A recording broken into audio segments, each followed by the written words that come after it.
Halo semua, kembali lagi di channel Naik Level. Pada video kali ini saya mau masih membahas saham yang di request untuk periode tanggal 14 sampai 20 Januari 2024 ya. Dan hari ini adalah hari terakhir saya membahas untuk yang request 14 sampai 20. Buat teman-teman yang sudah request, terima kasih, ada 36 saham. Namun sekali lagi mohon maaf kalau saya tidak bisa membahas semuanya, saya bisa membahas 5 sampai 6 saham per minggu ya teman-teman ya. Saya sudah membahas Jepva, ASI, Breeze, Harum saya sudah pernah buat. Silakan di search aja analisa Harum naik level. Kemudian Sage saya sudah buat, ECCO, ABMM juga sudah pernah saya bahas, Adaro sudah pernah saya bahas, Antam sudah pernah saya bahas, Auto sudah pernah saya bahas, Bank Bukopin juga saya sudah pernah bahas. Jadi hari ini saya mau bahas yang di kolom ini yang belum pernah saya bahas, yaitu Bird. Ya, untuk teman-teman yang ada di kolom 2 dan kolom 3 mohon maaf ya, bisa request lagi aja di form untuk periode 21 sampai 27. Oke, hari ini saya akan membahas saham Bird atau Bluebird per tanggal 26 Januari 2024, harganya 1.650 ya. Seperti biasa nanti kita akan membahas dari 5 parameter. Yang pertama kinerja harga sahamnya sejak IPO dan 10 tahun terakhir. Kemudian dari fundamental kita akan cek profil company, kinerja perusahaan, valuasi, dividen, dan kesehatan finansialnya. Kemudian dari seasonality 10 tahun terakhir biasanya saham ini naik atau turun di bulan apa saja. Dari bandarmologi kita akan cek struktur saham, peran investor asing, kepemilikan retail di saham ini, perpindahan struktur saham tahun terakhir, dan pola saham bandarmologinya month to date. Serta kita akan bahas analisa teknikal, kira-kira arah harga sahamnya ke depan akan seperti apa. Oke, Bird ini listing di bursa 2014 dengan IPO price-nya 6.500. Belum pernah ada corporate action untuk stock split atau reverse stock split. Jadi harga saat ini itu kalau teman-teman beli sejak IPO 2014, asetnya teman-teman sisa 25,4% tidak termasuk dividen ya. Kemudian untuk 10 tahun terakhir kalau kita lihat 5 tahun ya, karena sebelum genap 10 tahun. 5 tahun terakhir ini berfluktuatif ya, ada yang negatif, ada yang floating profit negatif, dan 6 bulan terakhir ini banyak negatif. Untuk tahun ini sendiri sudah minus 7,82% ya dalam 2024 ini di Januari 1 sampai 26. Kemudian harga tertinggi setahun terakhir pernah di 2400 dan terendahnya pernah di 1450. Jadi harga saat ini lebih dekat ke harga terendahnya setahun terakhir. Kita cek profil company-nya Bluebird, teman-teman mestinya kalau tahu taksi ya mestinya tahu Bluebird ya. Bluebird ini dia bidang usahanya transportasi penumpang, dan jasa pengangkutan darat ya, atau transportasi jalan. Ya, ini dia teman-teman ya, dia ada taksi reguler, ada taksi eksekutif sekarang ya. Kemudian ada rental mobil juga dan limosin, ada bus charter juga sekarang, ada shuttle eksekutif, kemudian dia juga ada logistik ya. Kemudian ini armadanya teman-teman ya, ada 20.000 armada, 24.000 drivers, ada 540 eksklusif outletsnya. Dia punya outlet, ada Pulse juga ya di 18 kota ya. Jadi ini tersebar ya teman-teman ya, ada di Pulau Jawa, Bali, kemudian di Balikpapan ya, di Lombok juga ada ya, di Makassar juga ada ya. Kira-kira seperti ini gambarannya. Dan ini adalah entitas anak dan asosiasinya ini cukup banyak teman-teman ya, entitas anaknya ya, dan semuanya beroperasi kecuali ini ada Pusaka Mitra Mobilindo. Ini per akhir 2022 belum beroperasi, 2022 betul ya, belum beroperasi, dan ini dia perdagangan mobil. Jadi mungkin dia akan masuk juga ke perdagangan mobil teman-teman ya. Dia ada outsourcing juga ya, ada lelang, kemudian ada antar jemput tadi ya, ini taksi kebanyakan teman-teman ya. Nah, ini adalah pendapatannya dari laporan kuartal 3 2023 ya. Kalau kita lihat paling banyak itu ada dari taksi ya. Dari taksi itu paling banyak, kemudian ada sewa kendaraan, ini terbanyak kedua. Kemudian ada komisi lelang dan ada sewa gedung dan lain-lain. Ya, mungkin lain-lain ini yang pengiriman ya. Jadi paling banyak memang masih di taksi dan sewa kendaraan teman-teman ya. Tidak ada pelanggan yang melebihi 10% dari total pendapatan neto ya. Nah, kita cek kinerjanya teman-teman ya. Kalau kita lihat secara jangka panjang ini masih turun ya, dari 2013 ke 2022 ini masih turun. Ini memang karena jeblok karena Covid ya. Namun kalau kita lihat sebelum Covid pun Ya, ini naik, kemudian dia turun lagi ya. Ini sama karena memang ada waktu itu booming taksi online, namun Bluebird justru bekerja sama ya dengan Goto misalnya, dengan Gojek. Dia ada di aplikasinya untuk pesan Bluebird. Jadi dia bisa mengikuti perkembangan zaman ya. Kalau kita lihat laba kotornya juga sama ya, sejak COVID dia turun ya, kemudian naik lagi, kemudian laba usahanya juga ini rugi ya di tahun 2020 sama 2021. Kemudian laba bersihnya ini rugi di 2020. Namun kalau kita lihat kerugiannya tidak terlalu dalam ya. Profit di tahun 2019 saja bisa menutupi kerugian di tahun 2020. Nah, untuk annualize di tahun 2023 ini kalau kita lihat ya, ini sudah mulai naik teman-teman ya. Dia naik dibandingkan tahun 2022. Kalau kita lihat ya, semisal ini ditutup seperti ini annualize-nya berarti dia sudah mulai flat ya, teman-teman ya. Kinerjanya sudah mulai pulih ya sebelum COVID ya. Jadi sudah mulai pulih dari COVID. Kalau kita lihat juga laba bersihnya juga sama sebelum COVID ya, teman-teman. Namun ini belum bertumbuh. Artinya masih sama aja dan dari 2017 sampai 2019 ya di kisaran 4,3 triliun dan labanya sekitar 400 miliaran, teman-teman ya. Namun kalau kita lihat di sini tertinggi ya, 491 dibandingkan ini ya, 2017 dan 2019. Rugi hanya satu kali di 2020 karena COVID. Nah, kalau kita cek struktur pendapatannya ini juga sama ya. Dia menurun di sini, COVID dia anjlok, namun ini sudah mulai pulih ya. Jadi baik secara nominal maupun struktur pendapatan ini sudah sehat kembali, sudah dinyatakan pulih dari COVID ya di tahun 2023 ini per 9 bulan pertama ya. Ini teman-teman ya untuk pendapatan dari sisi nominalnya kalau kita lihat naik 28,7% ya di 9 bulan pertama 2023 dibanding 2022. Laba kotornya pun juga naik, laba usahanya juga naik lebih tinggi lagi, dan laba bersihnya ini juga naik ya dari 264 menjadi 368 miliar. Kemudian kalau kita cek secara valuasinya ya, price to book value saat ini ada di 0,76 ya, dimana ini bukan yang paling rendah namun ini jauh di bawah rata-ratanya yaitu 2,09 teman-teman ya. Dan memang sejak IPO memang tinggi banget nih, mahal banget ya. Waktu IPO turun dan namun ini sih saya rasa udah turunnya sudah jauh juga ya teman-teman ya dari harga IPO-nya. Tadi juga kita sudah lihat dari kinerja harga sahamnya sejak IPO sisa hanya 25% ya, tidak termasuk dividen. Ya, jadi secara PBV ini masih jauh di bawah rata-ratanya dia. Kemudian untuk PER-nya ini juga masih jauh di bawah rata-ratanya dia. Memang tahun 2021 tadi ya sempat rugi, kemudian profit tipis sekali hanya 9 miliar ya, sehingga PER-nya jadi anomali tinggi sekali seperti ini teman-teman ya. Nah, kalau kita lihat ini juga PR-nya cukup oke, di bawah 10 ya, 8,4. Dan kalau kita lihat secara earning yield, ini juga untuk pertama kalinya saham Bird ini earning yield-nya masuk ke harga wajarnya ya, yaitu di antara earning yield 10 sampai 15%. Biasanya diperdagangkan di atas harga wajarnya ya. COVID ini negatif, kemudian ini 2021 tipis sekali, dan 2022 ini sempat di 7,6, dan untuk pertama kali di tahun 2023 ini disebabkan karena tadi EPS-nya naik ya, labanya naik, sehingga masuk ke harga wajarnya ya teman-teman ya.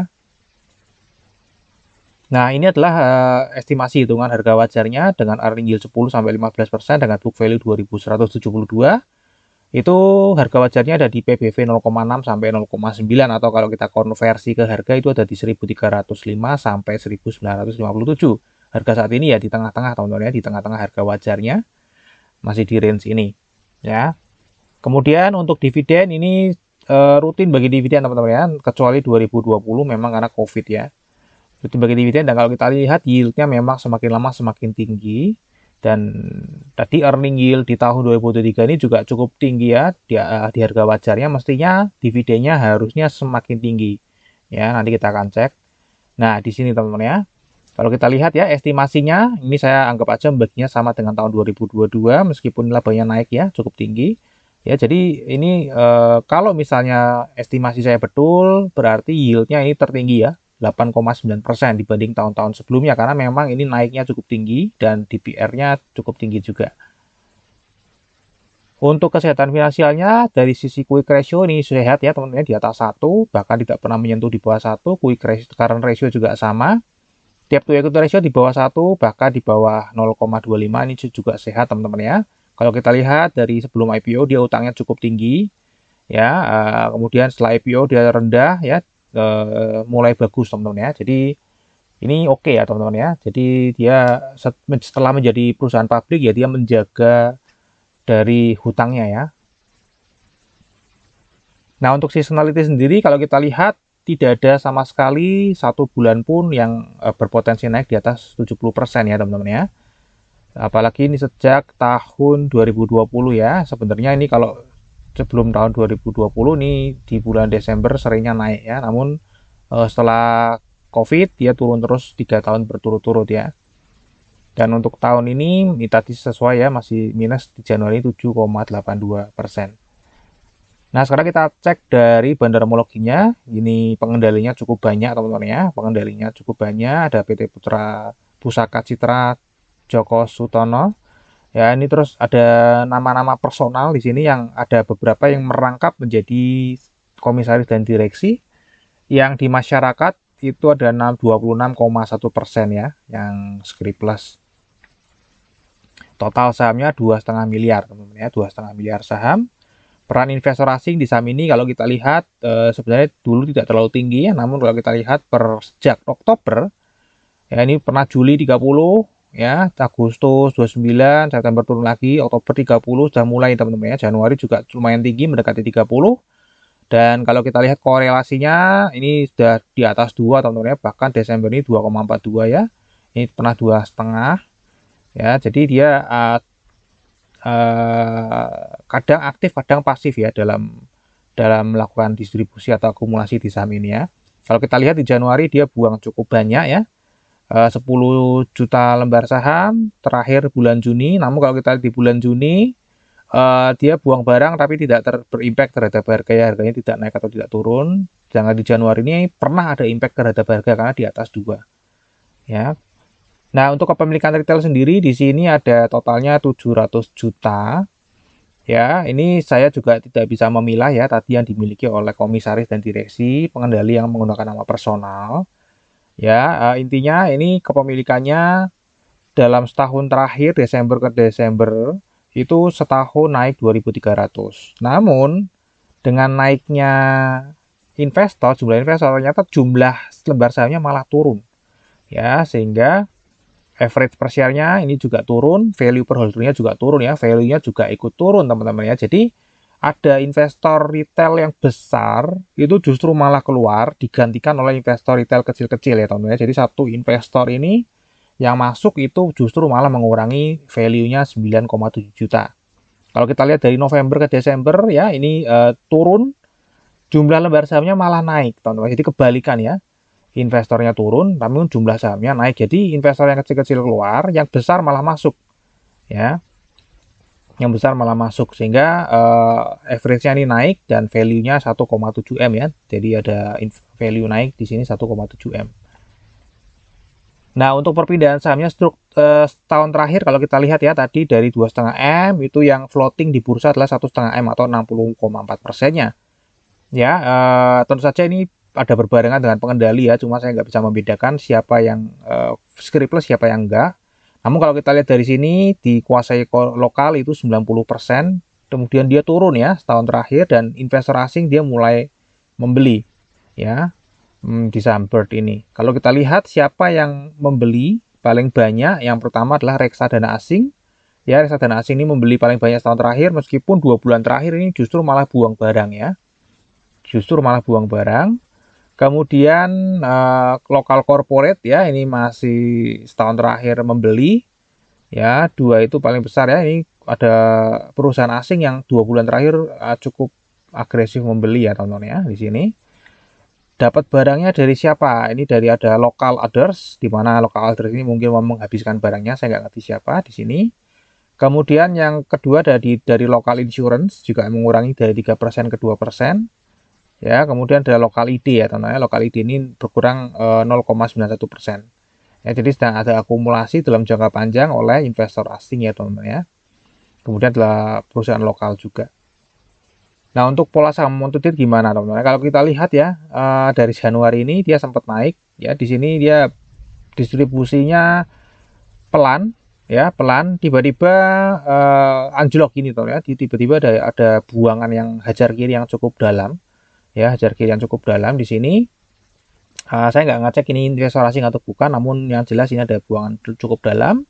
Bisa jadi investor asing, saya nggak ngerti alasannya kenapa. Dari bandar detektor juga 1-26 Januari terlihat big distribution. Kita lihat juga dari broker summary juga ada 1, broker 2 bahkan ya.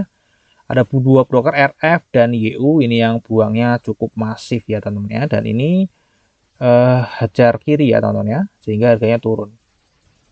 Jadi sedang ada distribusi di bulan Januari ini ya. Nah, kalau untuk teknikalnya seperti apa? Ini kita lihat ya, pada saat buang barang ini volumenya tiba-tiba naik ya. Jadi memang ada uang besar yang lagi buang barang cukup besar ya. Dengan likuiditasnya per hari 7,9 M. Nah, kalau kita lihat ya di sini sebenarnya dia kalau kita lihat kayak gini ya, dari garis MA-nya ini sedang ranging teman-teman ya, sedang ranging tidak uptrend maupun downtrend. Namun kalau kita lihat dari jangka pendek, ini dia sempat uptrend ya, dari sini dia sempat uptrend. Ini sideways, kemudian dia naik lagi ya. Nah, di sini puncaknya. Kemudian dari sini dia mulai membentuk, sudah patah nih ya, uptrendnya sudah patah. Supportnya ditembus ya.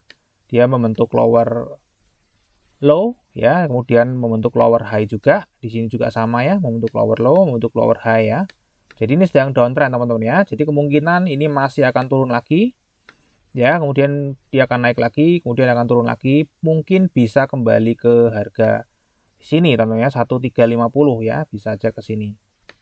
Ya, tapi kalau tadi kita lihat ini masih dalam range harga wajarnya teman-teman ya. Jadi di sini tuh masih secara valuasi sedang masih dalam range harga wajarnya. Nah, nanti kemungkinan kalau misalnya ada pembagian dividen yang cukup besar, itu akan menjadi sentimen positif yang akan bisa mengangkat kembali sahamnya. Ya. Oke, terakhir kita akan masuk ke risamnya. Tadi untuk fundamental kinerja jangka panjang sedang turun ya sampai 2022. Untuk kinerja jangka pendeknya ini naik. Dan kalau ini ditutup naik berarti kinerja jangka panjangnya ini sudah mulai pulih dari bencana Covid ya. Valuasi masih wajar, rutin bagi dividen kecuali 2020 ya, karena memang rugi Covid ya. Forecastnya 8,9%. Ya, berpotensi naik di atas 60% ini tidak ada nanti teman-teman. Terpecah ya, kenaikan sahamnya tidak terkonsentrasi di bulan-bulan tertentu. Kemudian untuk bandarmologinya jangka panjang sedang ada akumulasi, namun di Januari ini sedang ada distribusi ya, sehingga cukup membingungkan. Dan dari sisi teknikal tadi sedang downtrend ya, di dalam ranging area, kemungkinan akan menyentuh di harga 1350 lagi. Oke, terakhir disclaimer teman-teman ya. Jadi analisa yang saya bagikan di YouTube ini adalah analisa saya pribadi yang tentu saja juga bisa salah. Ini bukan ajakan jual atau beli saham Bird. Jadikan video saya ini hanya sebagai second opinion. Jika teman-teman ingin membeli atau menjual saham Bird, tentu saja dengan analisa teman-teman masing-masing ya. Wajib dianalisa kembali, karena resikonya tentu saja ada di teman-teman sendiri. Oke, mungkin sampai di sini dulu aja analisa saham Bird ya. Semoga bisa bermanfaat. Sekali lagi, jika teman-teman ingin request saham, bisa ada di Google Form yang sudah disediakan di deskripsi maupun di komen yang sudah dipin ya, atau di channel Telegram yang sudah saya sediakan. Oke, kita akan ketemu lagi di video yang berikutnya.